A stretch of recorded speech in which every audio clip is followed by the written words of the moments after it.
La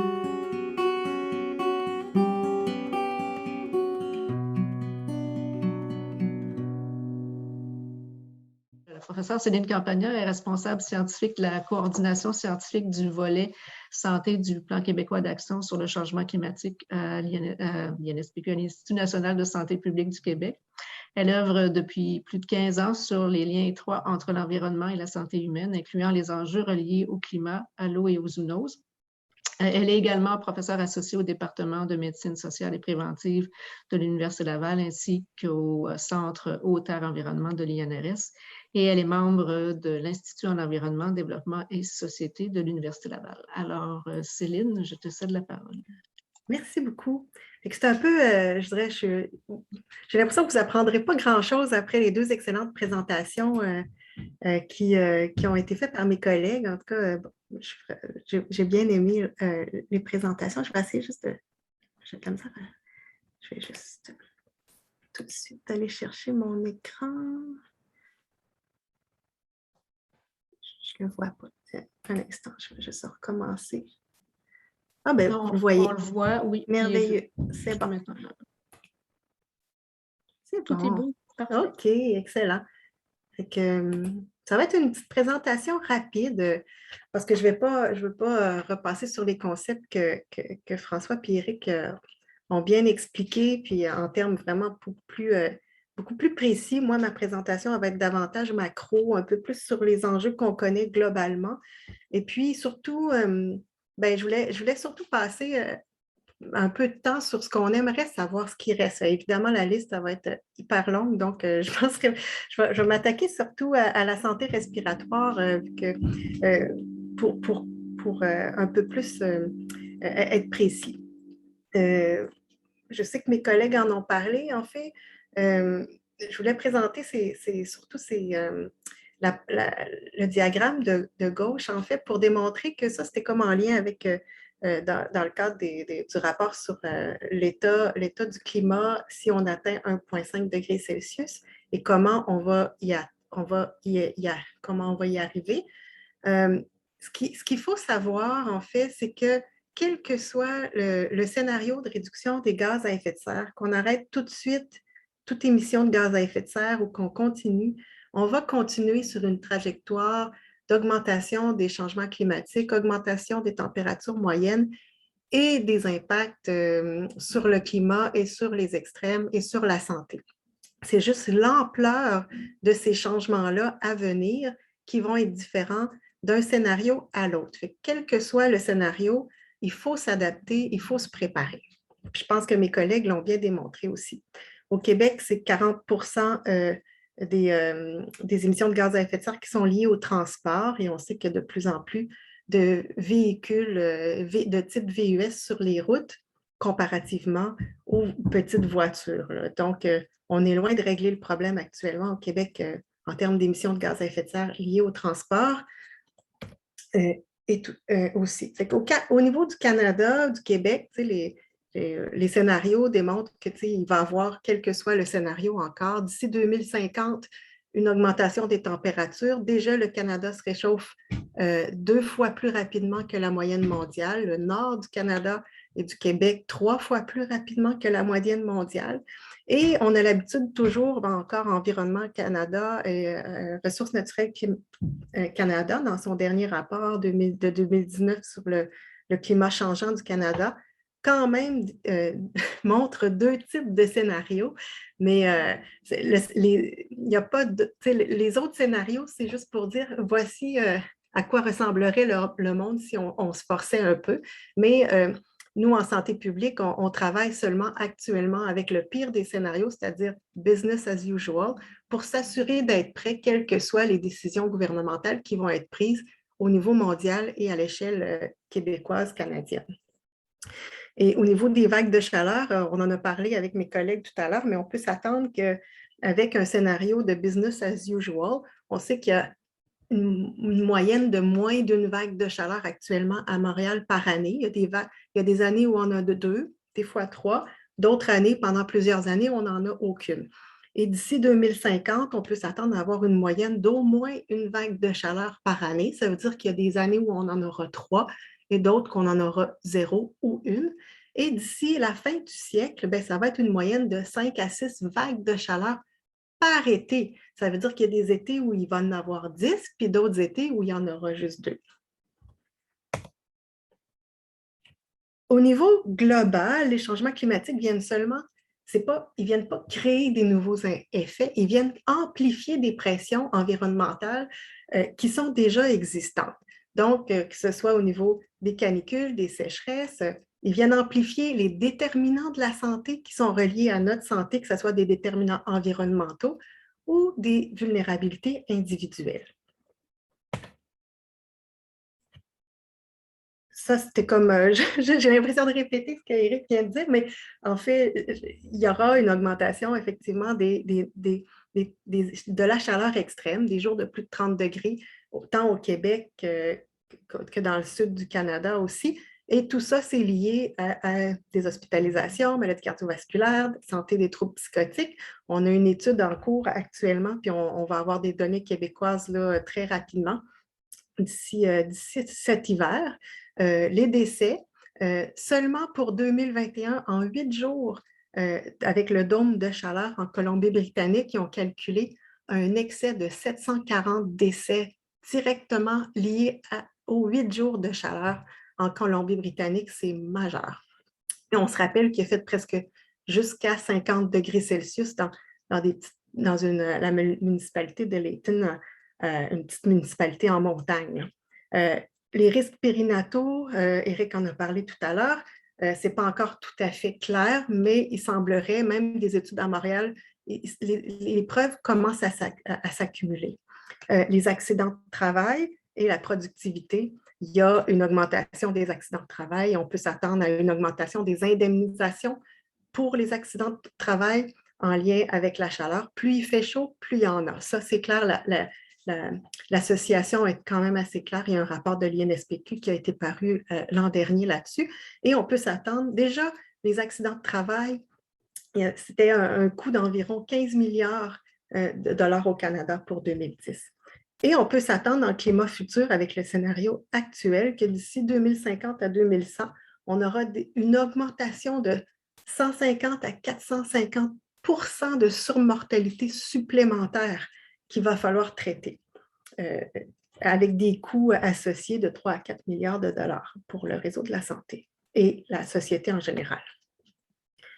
Récemment, il y a eu un rapport au niveau de climatechoice.ca qui a essayé de calculer le coût sur le réseau de la santé, les coûts en santé des changements climatiques et de certains impacts à la santé.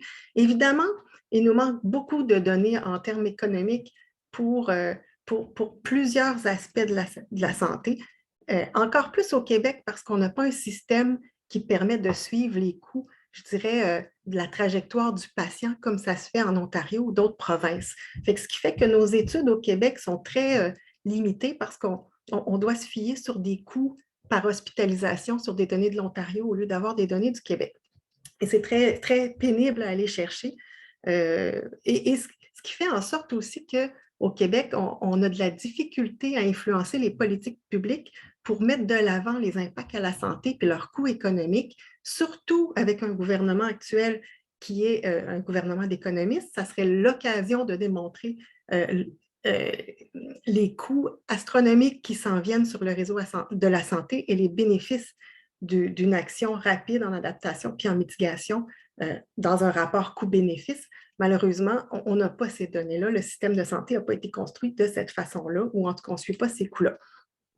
Mais le rapport en 2021 de cet été, en fait, à l'échelle canadienne, on voit que les coûts au niveau des décès reliés à la chaleur, là c'est marqué santé, mais c'est chaleur, au niveau canadien, d'ici la fin du siècle, ça va être de 5 à 8 milliards de dollars en coûts reliés à la santé.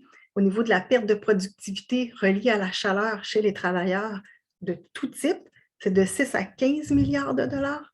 Au niveau seulement de la pollution atmosphérique, ce n'est pas tous les types, ce n'est même pas le PM 2.5, c'est juste l'ozone troposphérique, de 87 à 250 milliards de dollars reliés aux décès reliés à l'ozone troposphérique. C'est majeur, c'est des coûts qui sont évitables si on n'avait pas les changements climatiques. Au niveau, il y a d'autres impacts aussi qui peuvent affecter la santé respiratoire. La sécheresse en est un. Au Québec, on va être un petit peu moins affecté, mais déjà, on ressent un peu un changement dans les régimes de précipitation sécheresse. Dans l'ouest du Canada, ça va être encore pire. Les impacts sur la santé des épisodes de sécheresse sont surtout indirects. On parle ici de la sécurité alimentaire individuelle et collective. Et juste à garder en tête que ce n'est pas parce qu'on va avoir des grands épisodes, on n'aura pas de sécheresse majeure au Québec qu'on ne sera pas affecté par ça. Par exemple, les sécheresses, le 2 mois de sécheresse qui a eu lieu dans l'Ouest canadien au printemps, début de l'été, a affecté les productions de blé qui actuellement jouent un rôle dans le prix des pâtes alimentaires au niveau mondial en Italie, et ça va se répercuter aussi sur le panier d'épicerie des personnes les plus vulnérables, ici au Québec aussi. Un autre aspect, un autre impact, excusez-moi, un autre impact de la sécheresse au niveau indirect, c'est l'augmentation de la pollution atmosphérique par les poussières, donc les particules fines. Et ça a démontré que ça exacerbe les symptômes de type allergique et respiratoire de la population qui est déjà sensible, particulièrement l'asthme chez les enfants. Ça peut aussi, les épisodes de sécheresse en jouant sur les régimes hydriques, augmenter aussi les maladies d'origine hydrique et les maladies vectorielles comme le VNO, les encéphalites. On a vu des liens avec la sécheresse dans d'autres pays, pas au Canada par contre. Et il y a un impact majeur aussi sur la santé psychologique et sociale des populations rurales, particulièrement les producteurs agricoles, où on voit que les épisodes de sécheresse dans certains pays ont mené à la détresse et même au suicide là, à la suite d'épisodes récurrents de sécheresse et de perte en fait de revenus. Les feux de forêt aussi, c'est un autre enjeu de santé publique qui nous préoccupe. Au Canada, on a déjà doublé la superficie forestière affectée par les feux de forêt depuis 1970 et on projette que seulement d'ici une trentaine d'années, il y aura une augmentation en fréquence et en superficie touchée et on doublera ou triplera en fait le nombre de jours de feux de forêt au Canada, mais particulièrement dans certains secteurs en Colombie-Britannique et dans toute la forêt boréale, donc le nord de l'Ontario et un peu au Québec. Et tout ça, les feux de forêt, en fait, sont influencés, en fait, par les changements climatiques à travers l'allongement des saisons des feux. Donc, l'été dure plus longtemps. La chaleur, il fait plus chaud, il y a plus de vagues de chaleur. On vient de dire qu'il y aura plus d'épisodes de sécheresse dans certaines parties et les conditions orageuses qui sont moins évidentes là, au niveau des changements climatiques. Mais on sait que quand il y a des orages, il peut y avoir la foudre qui déclenche des feux de forêt. Alors, quels sont les impacts sur la santé des feux de forêt au Canada? Bien, pour les communautés qui sont affectées par les feux de forêt ou qui résident dans des milieux forestiers, bien, il y a l'état d'alerte, il y a des placements de communautés, l'évacuation, comme à Fort McMurray, c'est un bon exemple, les pertes matérielles qui sont reliées à ça. Et cet impact direct-là de l'évacuation, des déplacements, des pertes matérielles, ça a un impact majeur sur la santé mentale des populations. On parle ici de troubles d'anxiété généralisée, de symptômes de stress post-traumatique, particulièrement chez les enfants. Au niveau indirect, c'est la fumée. La fumée génère une quantité astronomique de polluants atmosphériques, que ce soit des particules fines, des composés organiques volatiles, etc. Et ça a un enjeu majeur. C'est un enjeu majeur au niveau canadien et même au Québec, au niveau de la mortalité, que ce soit toute cause suivant un épisode aigu ou d'exposition chronique à la fumée. Pourquoi on s'intéresse à ça aussi? C'est qu'on l'a vu cet été, on a eu plusieurs jours de smog causés dans le sud du Québec par la fumée des feux de forêt du nord de l'Ontario. Encore une fois, ce n'est pas parce que certains spécialistes vont vous dire « OK, les feux de forêt, ce n'est pas un problème pour le Québec ». Ça ne veut pas dire que ce n'est pas un problème de santé pour le Québec, parce qu'on est à risque d'épanage de feux de fumée qui peuvent provenir d'ailleurs. Santé Canada a estimé que pour la mortalité de toute cause, l'exposition aux fumées de feux de forêt au Canada, ça cause le décès en période d'exposition aiguë de 50 à 130 personnes par année. Et au niveau chronique, donc des épisodes récurrents de feux de forêt ou à plus long terme, ça cause le décès, tout dépendamment des années, entre 50 et 1400 décès par année. Et vous pouvez vous imaginer la pression sur les urgences et les hospitalisations pour les maladies respiratoires reliées à ces feux de forêt-là ou la fumée des feux de forêt. Fait que Santé Canada, dans une publication à venir cet hiver là, sur la santé des Canadiens dans un climat changeant, a estimé entre 5 et 22 milliards de dollars de valeur économique de ces coûts-là sur le système de santé et la société par année pour relier à la fumée des feux de forêt directement. Et évidemment, comme toute pollution atmosphérique, les personnes les plus vulnérables, c'est ceux déjà qui ont des maladies préexistantes, surtout respiratoires, l'asthme, le MCOC, d'autres maladies respiratoires, mais aussi les maladies cardiovasculaires, le lien, certaines études montrent qu'il y a un lien, d'autres non, donc c'est encore ambigu, mais l'âge joue un rôle, là, les personnes âgées sont beaucoup plus à risque et les personnes, ça accentue aussi les inégalités sociales de santé. Outre les feux de forêt, un autre aspect de la pollution atmosphérique, c'est les gaz à effet de serre, ça génère des polluants atmosphériques aussi. C'est la même, fait qu'on s'attend, vous avez vu les projections, on s'attend à une augmentation de la pollution atmosphérique avec une augmentation, en fait, de la production de gaz à effet de serre, là, si ça continue sur la trajectoire actuelle. Et le Lancet Countdown, qui vient de paraître là, il y a quelques semaines, a estimé qu'en 2019, l'exposition continuelle au PM 2.5 provenant de sources anthropiques humaines, en fait, a fait mourir près de 3 millions de personnes dans le monde, dont un tiers de ces décès-là étaient directement reliés aux énergies fossiles. Santé Canada a estimé aussi sensiblement la même chose dans la publication qui va paraître en janvier 2019, qu'il y a environ 15 300 décès prématurés, donc évitables, par année au Canada est lié à la pollution atmosphérique de sources humaines. Et ça équivaut à 114 milliards de dollars par année en coûts reliés aux problèmes de santé, que ce soit au niveau individuel du réseau de la santé ou de la société. Un autre aspect de la qualité de l'air qui est important aussi à garder en tête en lien avec les changements climatiques, c'est les pollens allergènes, que ce soit des pollens d'arbres et d'arbustes au printemps ou l'herbe à poux à la fin de l'été. Puis l'herbe à poux, c'est un bon exemple des liens entre les changements climatiques et la production de pollen et les allergies. En fait, au Québec, là, il y a une personne sur 5 qui a des problèmes de rhinite allergique saisonnière. C'est énorme là, en termes de fardeau de la maladie. Les changements climatiques puis l'herbe à poux, c'est quoi le lien? Bien, en fait, l'herbe à poux adore la chaleur puis adore les gaz à effet de serre, la pollution atmosphérique. Donc, les changements climatiques viennent augmenter les températures moyennes, ce qui fait que l'été dure plus longtemps, donc allongement de la saison de croissance. Plus il fait chaud et plus il y a de la pollution atmosphérique, plus il y a production de pollen par le plant. Plus il fait chaud, plus il y a de la pollution atmosphérique, plus le potentiel allergène de la molécule du pollen est importante. Et aussi, avec l'augmentation des températures, il y a un déplacement des aires de distribution au niveau géographique. Fait qu'on trouve maintenant de l'herbe à poux jusqu'en Gaspésie, ce qui était comme impensable il y a 10 ans.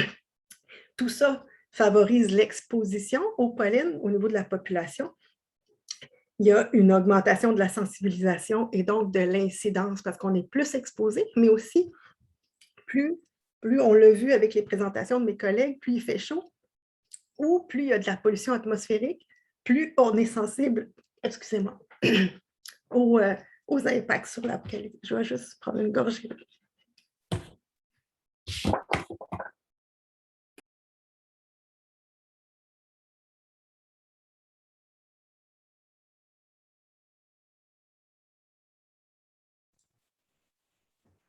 Il ne faut pas que ce soit les pollens qui créent ça. Hein. C'est ça, excusez, j'ai donné un cours depuis 8h30 ce matin, je pense que j'ai plus de voix. Alors, je vais terminer bientôt. Oui, comme je le disais, l'impact du pollen sur la santé. Oh mon Dieu, excusez. Fait que 20% des gens souffrent de pollen de rhinite allergique. Chez les asthmatiques, c'est le 2/3 qui sont allergiques. Bon, je vais arrêter ici. Vous pouvez lire. C'est comme les besoins en recherche. Oh mon Dieu.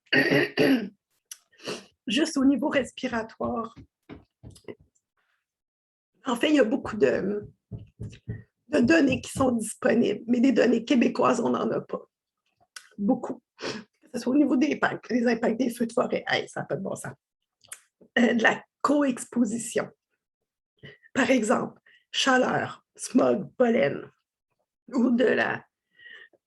C'est quoi les impacts sur les enfants? On a vu que c'était des personnes plus vulnérables, plus sensibles. Mais c'est quoi les enjeux sur la santé, les impacts périnataux, la concentration scolaire, la santé mentale, ça, on n'a aucune idée. Les coûts-bénéfices, les impacts sur le réseau de la santé et la contribution du réseau de la santé à cette problématique-là de qualité de l'air et d'enjeux respiratoires. J'arrête ici. Les projections climatiques et démographiques appliquées sur ces études d'impact-là, on n'en a pas au Québec non plus. J'arrête ici. Un grand merci.